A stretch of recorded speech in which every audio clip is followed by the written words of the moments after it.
ministry of information and broadcasting government of ইণ্ডিয়াৰ ফালৰ পৰা আমাৰ PIB গুৱাহাটী তেখেতৰ ফালৰ পৰা আমাৰ NTBC বঙাইগাঁও কলাবৰেশ্যনত ভাৰত চৰকাৰৰ 11 বছৰীয়া যিখিনি কাৰ্যকাল ইয়াত অহা 2047 চনৰ বিকশিত ভাৰত এইটো আমি কেনেকৈ পাব পাৰোঁ বা চৰকাৰে কি কি আঁচনি লৈছে সেই আঁচনিৰ বিষয়ে প্ৰেছ ইনফৰমেশ্যন ব্যুৰো গুৱাহাটীয়ে তেখেতসকলে বিভিন্ন জাগাত এই প্ৰগ্ৰামটো কৰিছে সেইটো হ'ল আমাৰ মিডিয়া পাৰ্চনসকলৰ লগত বা প্ৰেছ ক্লাবৰ লগতেই বাৰ্তালাপ এটা কাৰ্যসূচী হাতত লোৱা হৈছে আৰু সেই বাৰ্তালাপত নিশ্চয়কৈ এটা পেনেল এটা ডিছকাশ্যনো হ'ব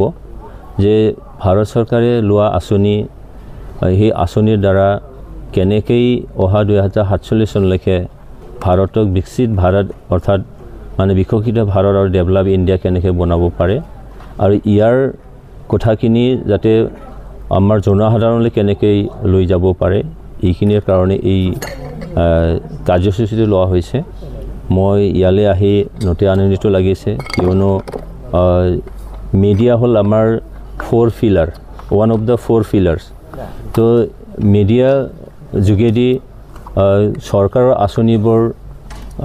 বা চৰকাৰে লোৱা যিখিনি কাম কাজ চৰকাৰৰ যিখিনি আঁচনি সেই আঁচনিটো কিমান গুৰুত্বপূৰ্ণ এই গোটেই কথাখিনি যিহেতু মিডিয়াই মানে পাব্লিক আৰু গভৰ্ণমেণ্ট ইয়াৰ মাজত এটা ব্ৰিজ হৈ তেওঁলোকে কাম কৰে তাৰ কাৰণে আজি এই আলোচনাৰ যোগেদি নিশ্চয়কৈ ভাৰত চৰকাৰৰ লোৱা আঁচনিখিনি যাতে লাষ্ট ৰিচৰ্ট লিখে একদম লাষ্ট পাৰ্চন লিখে যাতে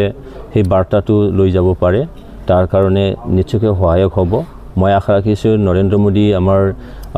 এজন ডাইনামিক লিডাৰ ভিজনাৰী লিডাৰ তেখেতে যিখিনি আমাক গ'ল ছেট কৰি দিছে যে অহা 2047 চনত ভাৰতটো বিকশিত ভাৰত গঠন কৰিব লাগে নিশ্চয়কৈ যিখিনি আঁচনি ভাৰত চৰকাৰে লোৱা হৈছে ইয়াৰ দ্বাৰা সেইটো পাবলৈ সক্ষম হ'ব মোৰ দৃঢ় বিশ্বাস